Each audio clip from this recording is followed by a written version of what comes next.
What's the hardest truth about being a developer? Developer గురించి ఎవరు ఆలోచించిన విషయాలు చాలా ఉంటాయి మార్కెట్లో.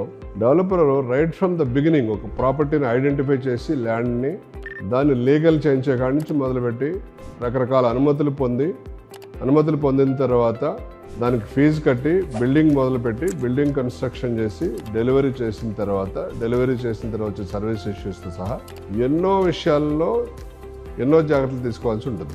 అందరూ ఏమనుకుంటారంటే డెవలపర్ చాలా సుఖంగా ఉన్నాడు, చాలా లగ్జరీగా ఉన్నాడు, రిచ్గా ఉన్నాడు అనుకుంటారు. అది ఏమాత్రం కూడా నిజం కాదు. కొన్నిసార్లు బిల్డర్లు అందరూ కూడా why are we doing this thankless job అనే ఆలోచించే సందర్భాలు చాలా ఉంటాయి. సో అవసరం లేని చోట చాలా ఒబీడియంట్గా ఉండాల్సి వస్తుంది.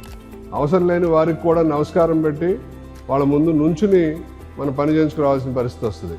ఎన్నో చోట్ల అవసరం లేని వాటికి కూడా పరాభవాలు ఎదుర్కొని పనిచేయాల్సిన అవసరాలు ఉంటాయి. ఇవన్నీ కొన్ని ఆన్ ద రికార్డ్ చెప్పలేకపోవచ్చు, కానీ చాలా ఇబ్బందికరమైన పరిస్థితులు ఉంటాయి.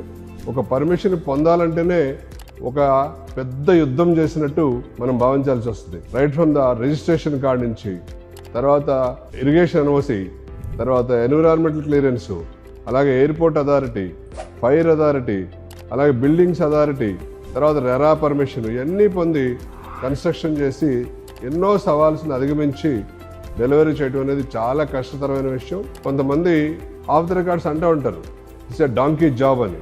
బట్ మనం కొన్నిసార్లు అలా అనిపించినప్పుడు కూడా ఎప్పుడైతే మనం బిల్డింగ్ని సక్సెస్ఫుల్గా కంప్లీట్ చేసి డెలివరీ చేస్తామో వీఆర్ క్రియేటింగ్ సంథింగ్ అనే ఒక ఆనందం ఉంటుంది. కాబట్టి ఇవన్నీ కూడా మర్చిపోయి మళ్ళీ నెక్స్ట్ ప్రాజెక్ట్కి వెళ్తూ ఉంటాం. ఎందుకంటే బిల్డింగ్ కడతాం అనేది ఒక మంచి ఆర్ట్ గీసి చక్కగా అందంగా చూపించినట్టు అలాంటిది అనమాట. ఎందుకంటే ఒక బేరన్ ల్యాండ్ తీసుకుని ఆ బేర్ ల్యాండ్లో ఒక చక్కటి ఊహా చిత్రాన్ని ఊహించుకుని ఆ బిల్డింగ్ని తయారు చేసి అందంగా నిర్మించి ఇవ్వటం అనేది ఒక creativity. We are contributing, we are creating something. So అక్కడ ఆ ఒక్క సాటిస్ఫాక్షన్ లాస్ట్లో మిగులుతుంది. కాబట్టి ఇన్ని కష్టాలు కూడా ఓర్చుకుని ప్రతి బిల్డర్ కూడా ఈ నిర్మాణ రంగంలో అలా కంటిన్యూ అవడం జరుగుతుంది.